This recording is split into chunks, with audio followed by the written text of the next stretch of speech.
My beloved friends, let us begin by settling into a deep and quiet recognition. We are not gathered here to add anything to your life. We are not here to gather truths, to accumulate ideas, or to strive for spiritual improvement. We are here for one purpose alone: to behold what has been true from the beginning. Everything we speak today must arise from that stillness, not from desire, not from fear, not from the belief that we must acquire something we do not yet possess. For the moment we believe that something is missing, the moment we begin reaching outward, we step away from the spiritual foundation upon which all truth rests. For many years now, spiritual seekers have dedicated themselves to finding the secret of supply, material supply, emotional supply, spiritual supply.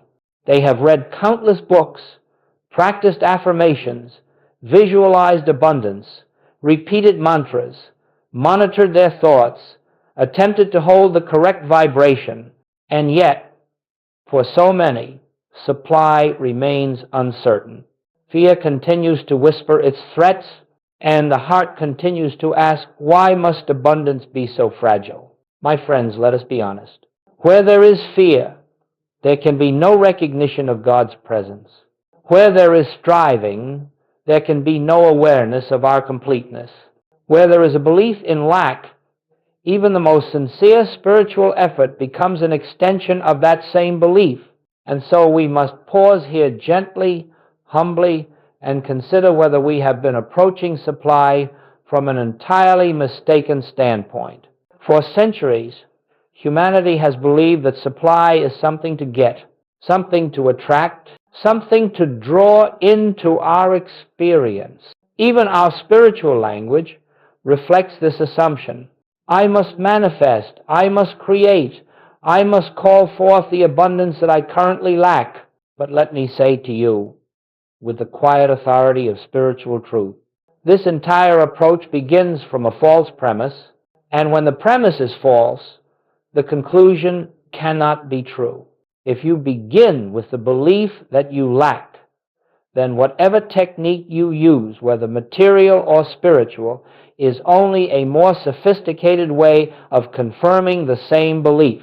You cannot, by any form of human effort, rise above the assumption that God has not yet given you what you need. No technique can reveal what only realization can uncover. You see, the infinite way teaches something startlingly simple, that the kingdom of God, the fullness of supply, the infinite abundance of spirit, is not something waiting to appear at some future time. It is not something that comes to you through force or attraction or vibration. It is not a reward for spiritual labor. It is not the result of correct thinking. It is not the product of mental manipulation. The kingdom of God is not will be, not might be, not becomes. It is. And if the kingdom of God is already complete, if spiritual creation is already finished, then you and I are not here to create supply.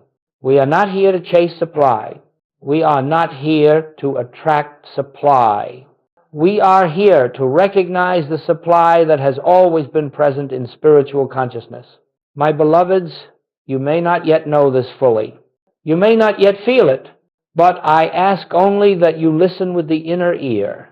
There is no lack in God. There is no void in spirit. There is no incompleteness in the divine presence which constitutes your very being. All that God is, you already are.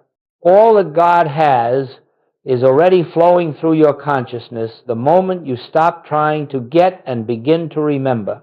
So today, we will speak of this one fundamental misunderstanding that keeps so many in fear and limitation. We will explore how the desire to get supply blinds us to the presence of supply, how the longing for more becomes the barrier to seeing what already is, and how, through understanding and recognition, you may step out of the weary path of striving and into the quiet certainty of abundance as spiritual reality. We begin not by seeking new truths, but by uncovering the truth that has always been. Let us approach this journey slowly, gently, resting inwardly with the understanding that nothing is being added to you, everything is being revealed. My friends, if we are to understand why lack appears in our lives, whether financial lack, emotional lack, or even spiritual lack, we must go deeper than the surface appearance. We must go beneath the story, beneath the condition, beneath the fear, to the very root from which all sense of limitation grows. And the root is always the same. It is as old as Adam, as pervasive as human thought, and as subtle as the quietest whisper in consciousness. The belief that I am a self apart from God, this is the only error, the only barrier, the only true source of every form of lack. For when you believe yourself to be a being separate from the infinite source of all good, you will naturally see yourself as incomplete. And from that incomplete sense of self arises fear, and from fear arises the very conditions you dread. Do you see? Lack is not the absence of something external. Lack is the mental and emotional result of one mistaken identity, the belief that I exist apart from the fullness of God. The human mind says, I must secure my good. I must earn my supply. I must find my opportunities. I must protect what I have, for there may not be enough. But the spiritual consciousness knows, I live and move and have my being in God. I am never outside the flow of infinite supply. I am never separate from the presence that is my life.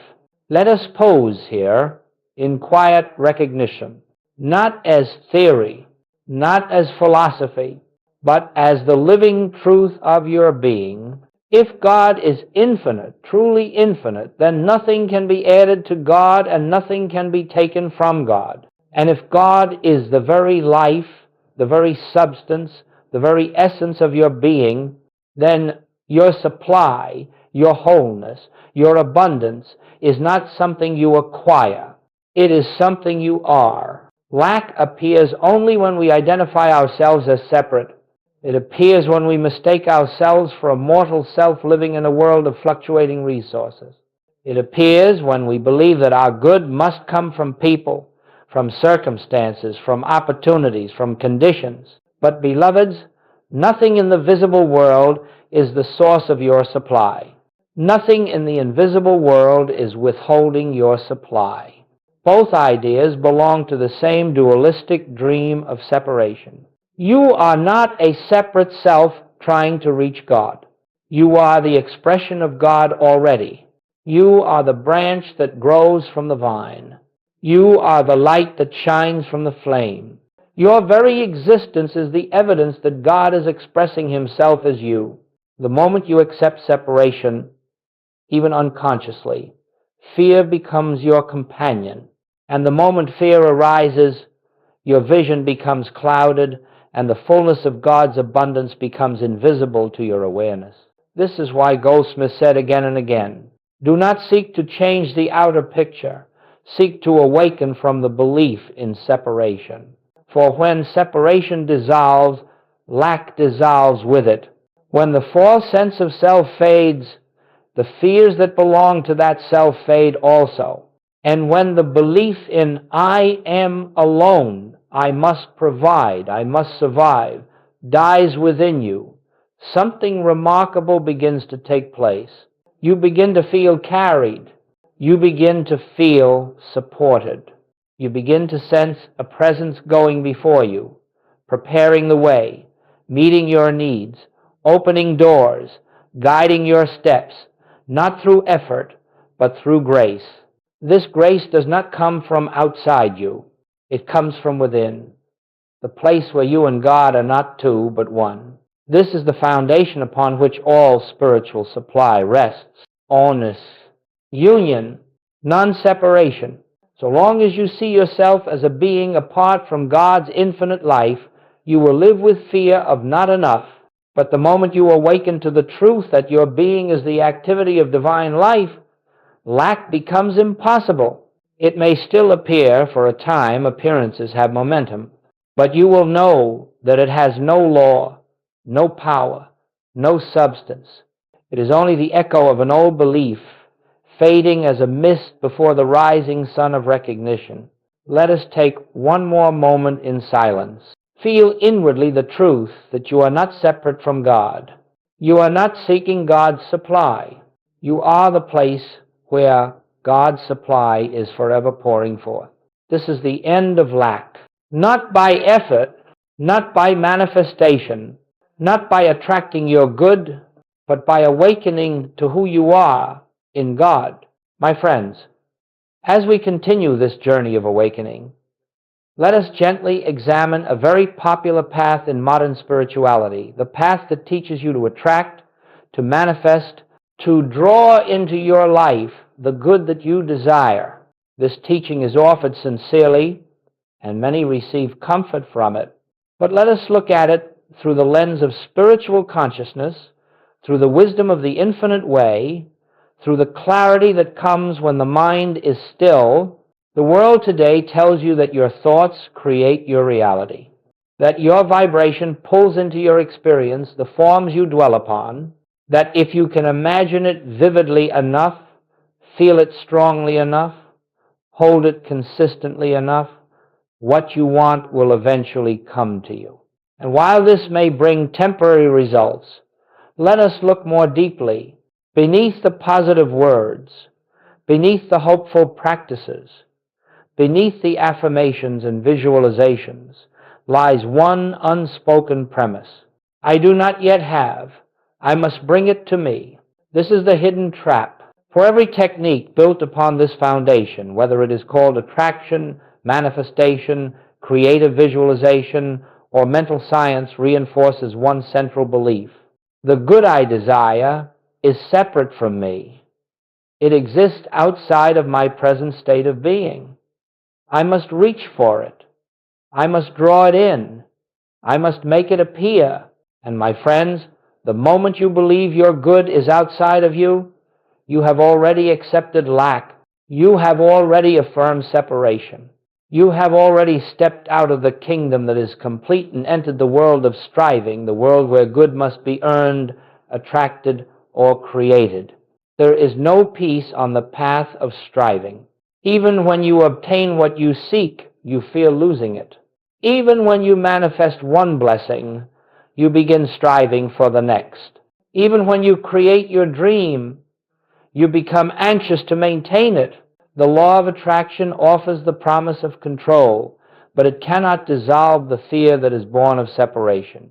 For as long as you believe you are the one doing the attracting, you will live with a quiet dread that your vibration may fall, your thoughts may slip, your efforts may weaken, and your supply may disappear.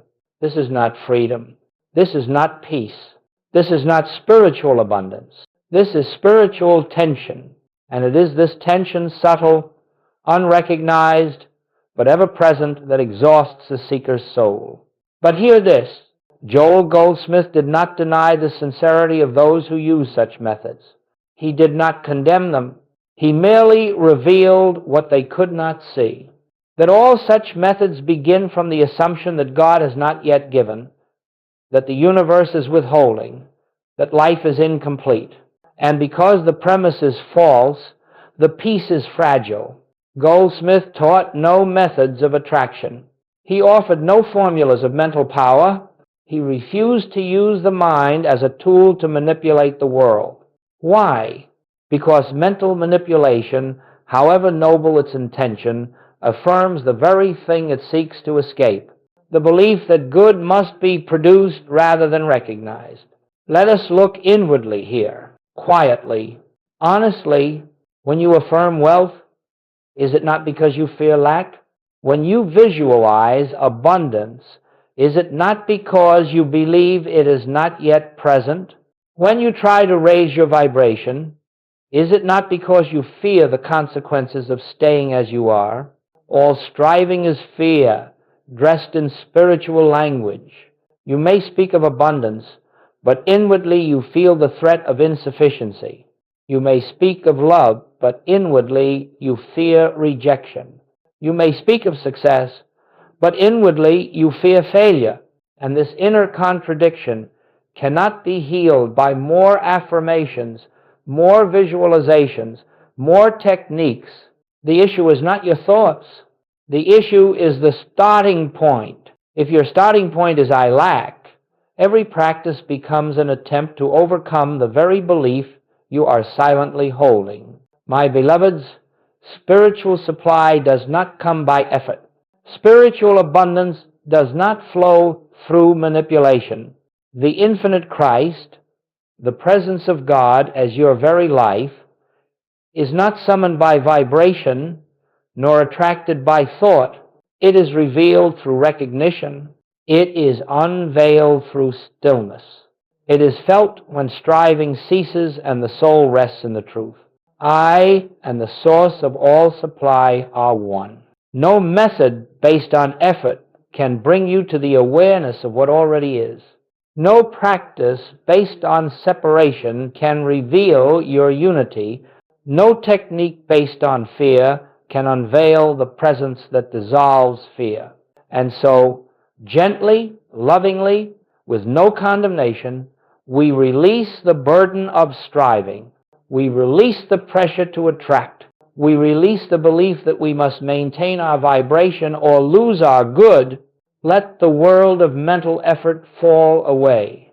Let the belief in control soften. Let the mind grow quiet. Not because you command it, but because you recognize that God, not the mind, is the source of your life. When striving ends, grace begins. When effort stops, revelation begins. When the illusion of separation dissolves, abundance becomes obvious, not because you attracted it, but because it was never absent. My beloved friends, now that we have seen the hidden burden that striving places upon the soul, let us turn our attention to something infinitely more sacred, more peaceful, more liberating. Let us turn to the heart of the infinite way, the teaching that spiritual creation is already finished, and the kingdom of God is already complete. This truth does not belong to any book or movement. It is the truth of being itself. And when the mind grows still enough to perceive even a glimmer of it, a great weight lifts from the heart. You see, in the consciousness of God, the one, infinite, indivisible consciousness, nothing is unfinished, nothing is incomplete, nothing is withheld, nothing is lacking. What God is fully. What God expresses completely.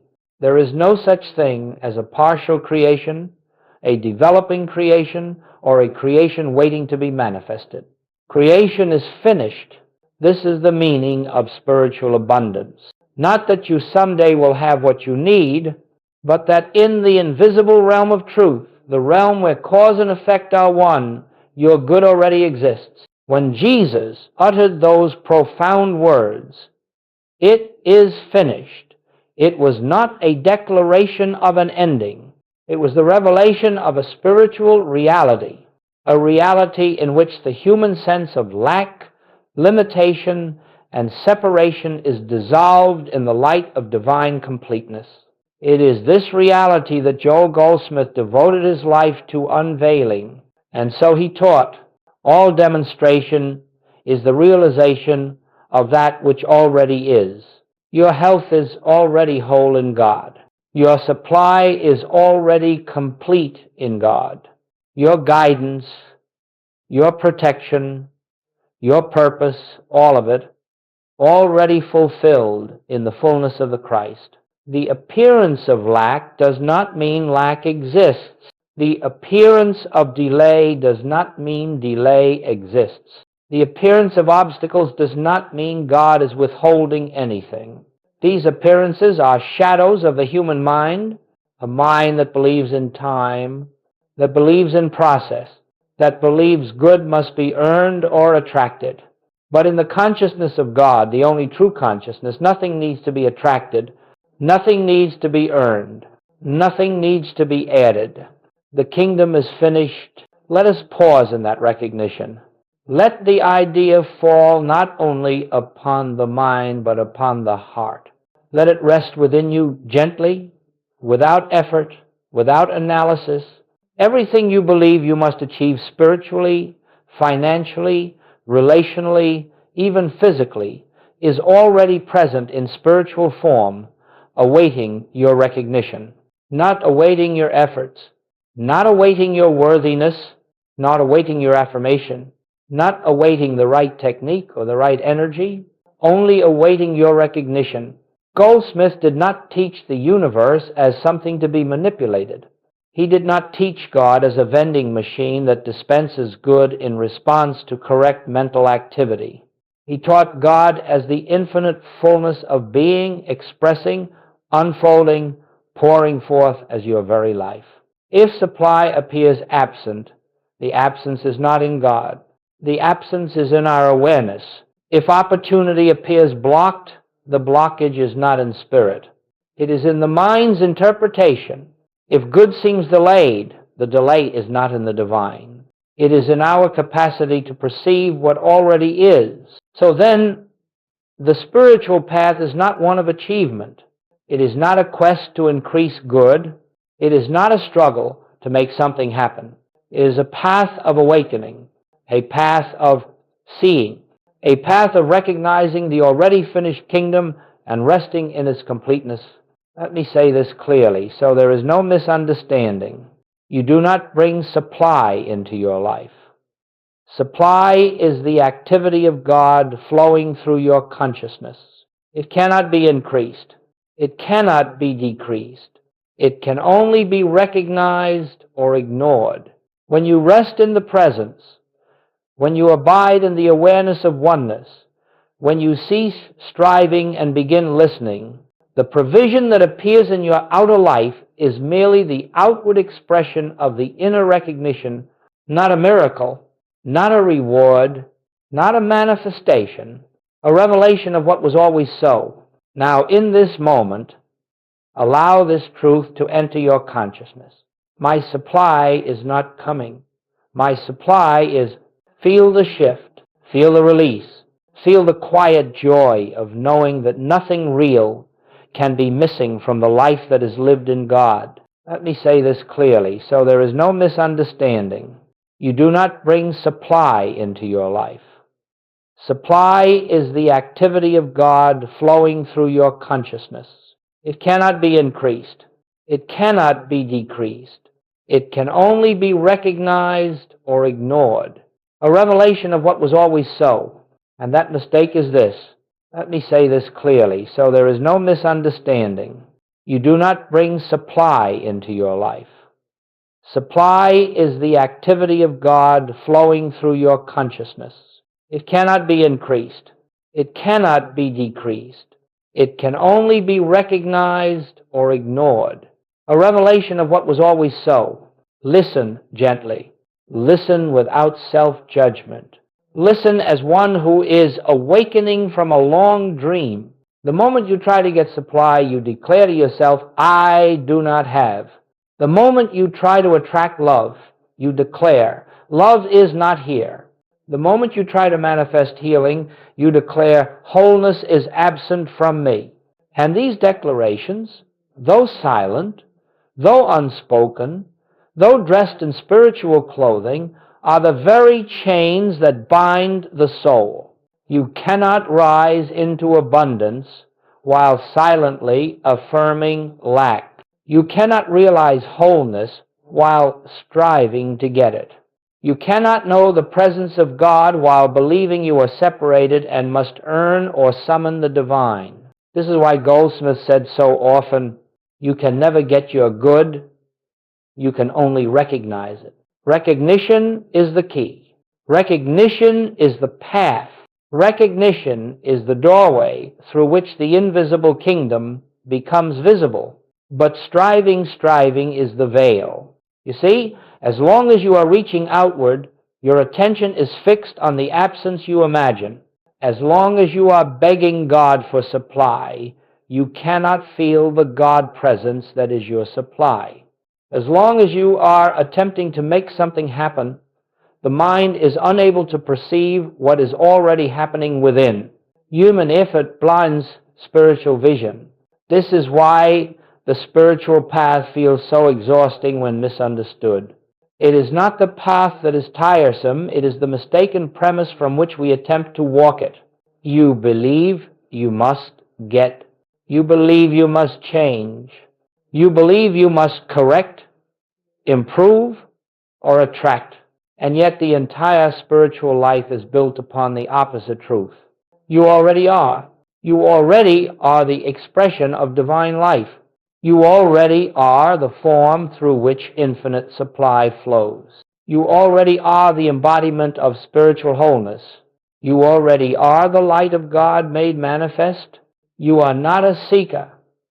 You are revelation. You are not a beggar. You are being. You are not an empty vessel waiting to be filled. You are the outpouring of God's abundance in individualized expression. Let us pause here together. Let this truth settle into your heart. I am not trying to get. I am trying to see.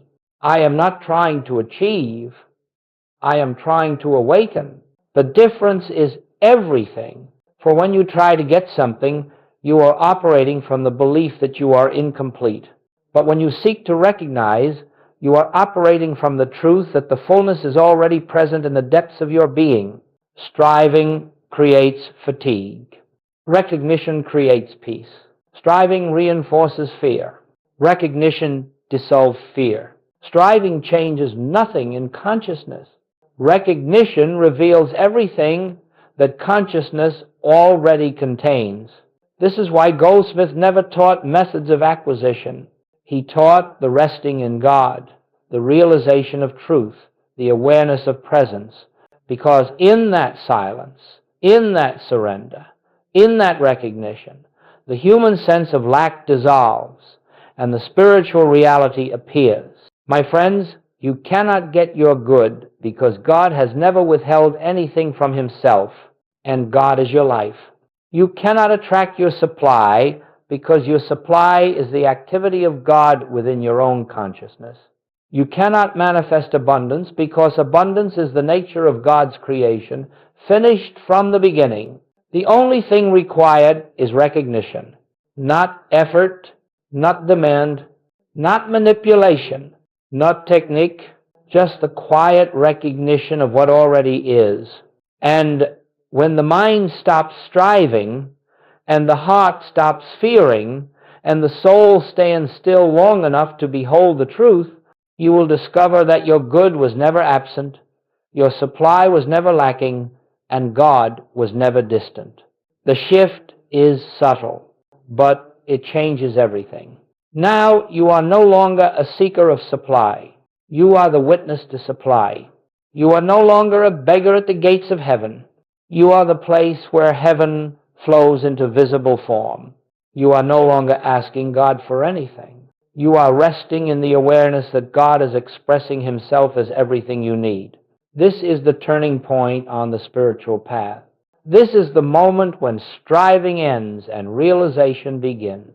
This is the beginning of abundance as spiritual consciousness, rather than abundance as a human achievement. And from here, from this recognition, the way opens to a life of effortless fulfillment, gentle unfolding, and quiet peace.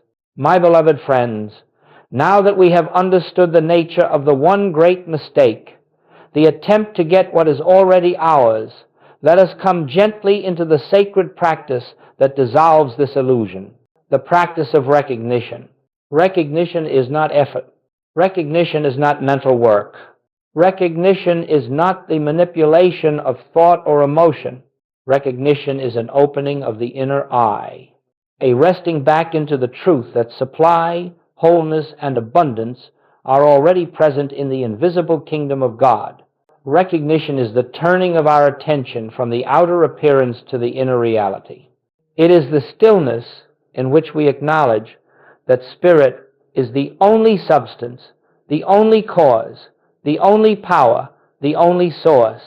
And from here, from this recognition, the way opens to a life of effortless fulfillment, gentle unfolding, and quiet peace. This is the turning point on the spiritual path. This is the moment when striving ends and realization begins. This is the beginning of abundance as spiritual consciousness, rather than abundance as a human achievement. Silence is the space in which the false sense of self, the self that fears, the self that strives, the self that worries, dissolves into the awareness of God's presence. Sit quietly, without words if possible. Sit without asking for anything, without naming any desire, without outlining any need. Simply sit in the presence of the one who has already fulfilled all. Allow this inner acknowledgement to arise gently. God is here. God is my life.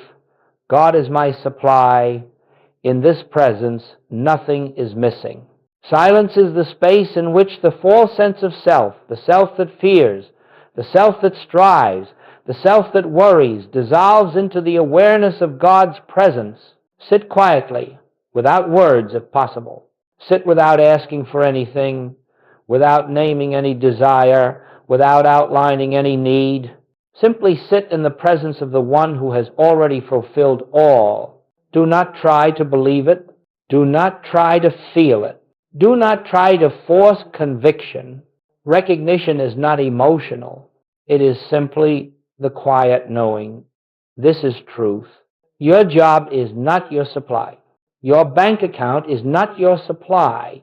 Your customers, clients, investments, or contacts are not your supply. These are forms temporary, shifting, subject to change.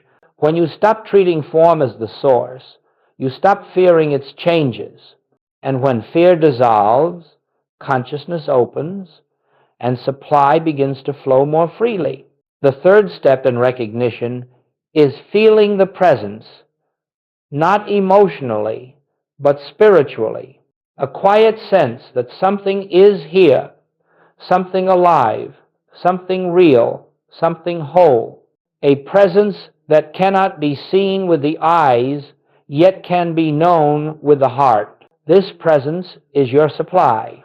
This presence is your abundance. This presence is the law of your good. This presence is the only power behind every visible blessing. And as you sit in recognition of this presence, something beautiful occurs. Your consciousness begins to shift from fear to trust, from striving to resting, from human effort to spiritual grace.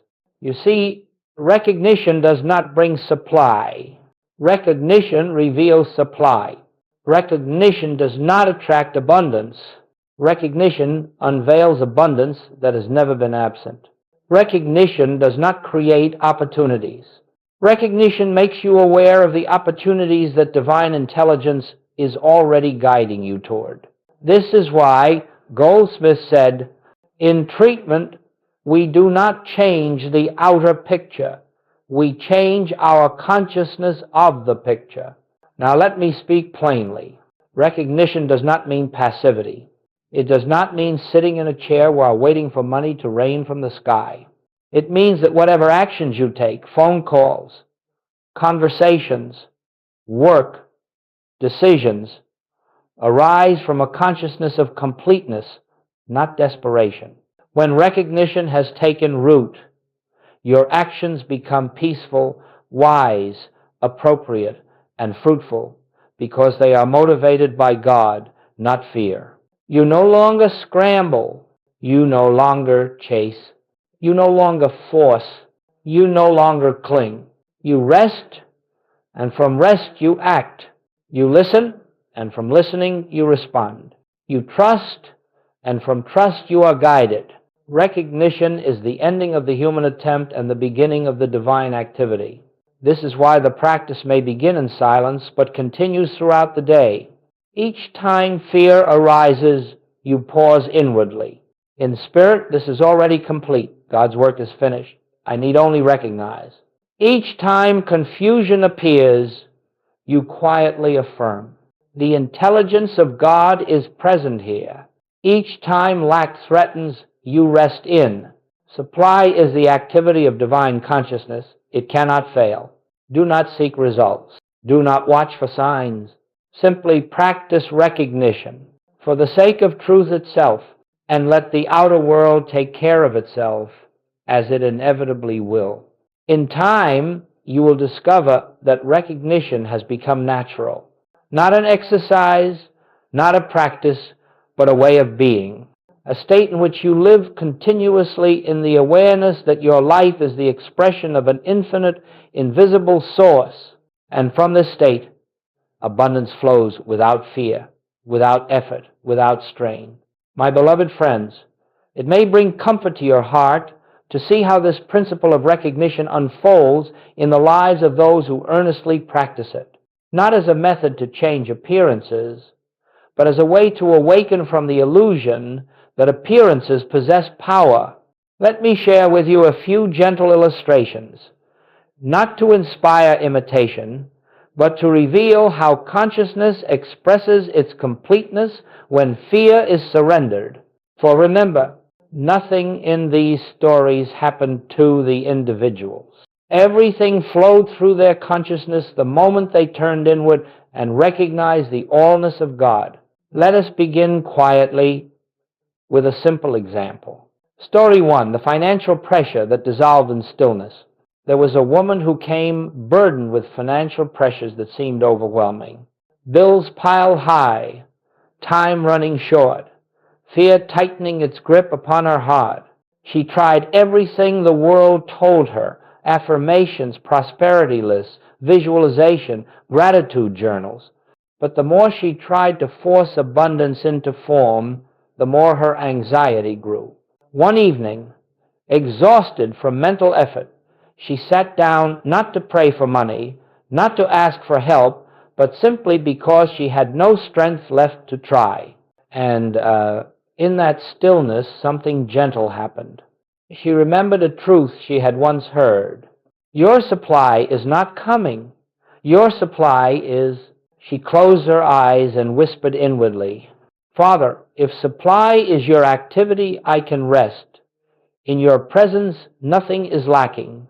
That was all. No affirmation, no technique, no emotional outburst only. A quiet recognition. She did not know it then, but at that moment, fear lost its authority. The next morning, she awoke not to a miracle of money, but to a miracle of peace. She found herself able to think clearly, act calmly, and respond wisely. Within days, a burden she had been carrying for months dissolved naturally through avenues she had not considered. Not because she forced supply into her life, but because she released fear, and in that release, the flow of wisdom, which is the true supply, became visible. This is how consciousness works. Fear blocks recognition, frees. Story 2, the promotion that came without striving. Another friend lived under the constant pressure to succeed. He believed that advancement in his work required ambition, effort, competition, and endless self-promotion. And though he succeeded outwardly, inwardly he lived in fear. Fear of being overlooked, fear of not being enough, fear of missing his opportunity. One day he read a simple line from the Infinite Way. Your supply is the activity of divine consciousness. It flows where you are, as you are, when you recognize its presence. It touched something deep within him. That evening he sat in silence. And for the first time in his life, he released the idea that his career depended on human effort. He said inwardly, Father, if it is thy activity expressing as my life, then my place, my supply, my progress cannot be withheld or missed. He felt no sudden emotion, no revelation, no vision, but a great burden lifted, the burden of self-seeking, self-protecting, self-promoting. Over the next weeks, he found himself working without pressure, speaking without fear, listening without agenda. He was simply present, and without striving, without campaigning, without even thinking about it, a promotion arrived. One he did not seek, one he did not request, one that seemed to come effortlessly. Why? Not because he manifested it, not because he attracted it, but because his consciousness shifted from I must secure my place to God is the law of my place. In that recognition, fear dissolved and the form that matched the new consciousness naturally appeared. Story 3, the business renewal that followed surrender. There was a man whose small business had begun to fail. He tried every strategy, marketing, planning, networking, all admirable human efforts, yet the fear beneath them grew stronger each day. One morning, overwhelmed, he put his head in his hands and said, I no longer know what to do. In that moment of surrender, something quiet spoke to him. You are trying to keep this business alive through human will. Release it. Let God be the source, or let it go. There was a man whose small business had begun to fail. He tried every strategy, marketing, planning, networking, all admirable human efforts, yet the fear beneath them grew stronger each day. Then he rested, truly rested. Within days, clarity came, not emotional clarity, not mental clarity, spiritual clarity. He saw which aspects of the business were driven by fear, which by ego, and which by sincerity. He let go of what needed to fall away. He strengthened what was rooted in integrity. He acted without panic. Over the next months, the business transformed, not because he pushed it, but because he stepped aside and allowed the invisible presence to guide its unfolding. This is the secret of spiritual supply. When fear is surrendered, the divine rhythm takes over, the thread that connects all these stories. My friends, do you see the pattern? No one in these stories manifested anything. No one forced an outcome. No one attracted supply. No one begged God for relief.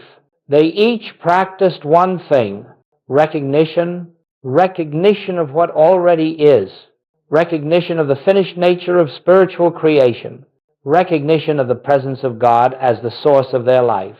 And recognition always produces the same harvest: clarity, peace, wisdom, right action, effortless unfolding. This is not mystical fortune. This is not spiritual luck. This is the law of consciousness. As Goldsmit taught, when you know the truth does the work, not you. Not your effort, not your mind, truth itself. My beloved friends, having witnessed what unfolds when recognition becomes real in consciousness, let us now enter a deeper understanding, the art, the grace, the quiet majesty of living from completeness, not merely visiting it, for there is a difference between touching the presence and abiding in the presence. There is a difference between having moments of realization and living from realization. There is a difference between glimpsing wholeness and dwelling in it as your natural state. Living in the consciousness of completeness is not a technique, not a discipline, not something we strain to maintain. It is a way of being that emerges naturally when the truth becomes more real to you than the appearance. And what is the truth? That God is the fullness of your life, and where God is, nothing can be incomplete. That Spirit is the substance of all form, and where Spirit is, nothing can be lacking. That the Christ is your identity, and where Christ is, nothing can be broken. To live in completeness is to live without fear of loss. To live in completeness is to meet each day without the tension of striving. To live in completeness is to move through life without needing anything outside yourself to feel secure. This is not human confidence. This is not mental positivity. This is not emotional optimism. This is spiritual knowing. Let us explore what this looks like in daily life. 1. Living without need. To live in completeness is to dissolve the word need from consciousness. You may have tasks, obligations, responsibilities, yes, but inwardly You no longer cling to the belief that you need anything from anyone or anything. For the presence within you is the source, the law, the substance, and the activity of your life. When you live from this awareness, something extraordinary happens. You stop using people, conditions, or circumstances as your source, and in removing that pressure, you free them and yourself. Love flows without demand. Work flows without fear. Supply flows without effort. Dois, meeting problems as shadows, not realities.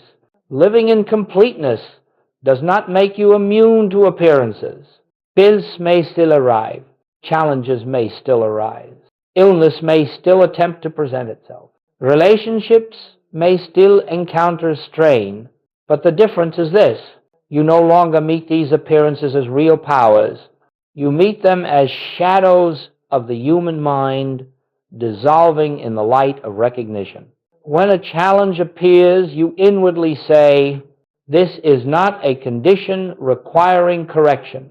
This is a shadow requiring recognition of the light," and instantly the burden lifts. You do not fight the shadow. You do not resist it. You do not try to transform it. You turn gently toward the presence and say within yourself, "Father, you are here." And in that moment, the appearance begins to shift, not because you change the outer picture, but because you refuse to grant it substance. Completeness recognizes nothing outside of God's presence. 3. Acting from peace, not pressure. A person living in completeness acts decisively, wisely, and lovingly, but never from panic, never from desperation, never from the sense that something terrible will happen if they make the wrong move. Actions arise from peace, not pressure. This is the divine rhythm. When you are aligned with completeness, your life no longer feels like a series of urgencies. It feels like a flow, natural, graceful, unobstructed. Even when multiple responsibilities call for attention, you sense an inner order, as though the universe itself is orchestrating the steps. And completeness is never chaotic. Completeness is never rushed. Completeness is the rhythm of God appearing as your day. 4. The end of comparison and competition. To live in completeness is to live free from the torment of comparison. You no longer measure your worth by what others have, achieve, or display. For you know that your good is not in a person, a job, a bank account, or a social structure. Your good is in God, individualized as your life. Competition dissolves. Jealousy evaporates. Envy becomes impossible. You rejoice in the blessings of others because you recognize the source is infinite, and what expresses through one cannot diminish what expresses through all. 5. The quiet confidence of oneness. When you live in completeness, there is a quiet confidence that accompanies you, not pride, not boldness, not spiritual superiority, but an inner steadiness. You walk through life with a sense that something is with you, something goes before you, something is within you, something surrounds you. You know, not as belief, not as hope, not as affirmation, but as inner proof that you and the Father are one. That oneness is your completeness. And because oneness is never broken, completeness is never threatened. 6. The natural gratitude that requires no words. Living in completeness brings a gratitude so deep it cannot be spoken. It does not depend on outcomes. It does not rise and fall with circumstances. It is not gratitude for something. It is gratitude as a state of being, a gratitude that arises simply because God is, and because in God's presence you are whole. This gratitude is silent, but it radiates through your words, your actions, your presence, your breath. It becomes part of the atmosphere around you, and others feel it, not as emotion, but as peace. 7.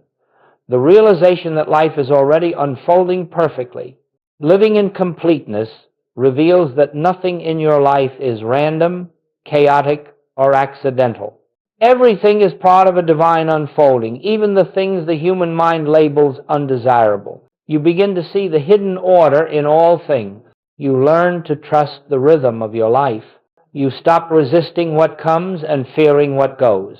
You see that every chapter of your journey is perfectly timed, perfectly designed, perfectly guided, not because God intervenes to arrange your life, but because God's presence is your life. In completeness, nothing is out of place. Nothing is without meaning. Nothing is without purpose. 8. The great shift from human life to spiritual unfoldment. To live in completeness is to shift the center of your identity. You no longer see yourself as a human being seeking spiritual experiences. You see yourself as spirit expressing through human experience. Your life becomes an unfolding, not a struggle, a revelation, not a pursuit, a flowering, not an achievement. The burden of becoming drops away. You begin to live the truth. I am already all that God is expressing. My life is the outpouring of infinite completeness. I need only recognize what already is. My beloved friends, this is the life you are being called into. Not a life of getting, not a life of manifesting, but a life of being. A life in which completeness is not something you reach for, but something you live from. This is the consciousness that dissolves lack. This is the consciousness that ends fear. This is the consciousness that reveals heaven not as a place, but as a state of awareness. My beloved friends, as we come gently to the close of this journey together, let us pause. Let us breathe. Let us rest in the awareness that everything we have spoken is not a promise of what may someday be, but a revelation of what already is. You stand now at a turning point. Not a turning from one path to another, not a turning from lack to abundance, not a turning from fear to confidence, but a turning from illusion to truth, from effort to grace, from striving to recognition. Everything you have sought, every blessing, every healing, every provision, every peace has been here, complete, finished, present, waiting only for your recognition. And now you know that God is not a distant power who must be persuaded. You know that supply is not a prize that must be earned. You know that abundance is not created by thought or vibration or technique. You know that your good cannot be added to and it cannot be taken away. You know the truth that sets the soul free. My life is already complete because God is the substance of my being. So now, as you walk forward, do not return to striving. Do not return to fear. Do not return to the belief that something is missing or that you must go out into the world to secure your good. Let the old way fall away like a dream upon waking. You are not seeking anything anymore. You are recognizing what already is. When you rise in the morning, pause not to ask for a blessing, but to acknowledge the presence of the one who is the source and the fullness of all blessing. When you meet the day's responsibilities, do so with a quiet knowing. This is God's activity unfolding as my life. When challenges appear, do not fight, do not fear. Turn inward gently and say, Father, you are here. This is already complete in you. And then rest. Rest in the assurance that there is no power opposed to God, no condition outside of God, no lack within God, and therefore none within you. Walk through life with the simplicity of a child who knows he is cared for. Walk with the ease of one who knows that every step is guided. Walk with the peace of one who knows that every need is met before it arises.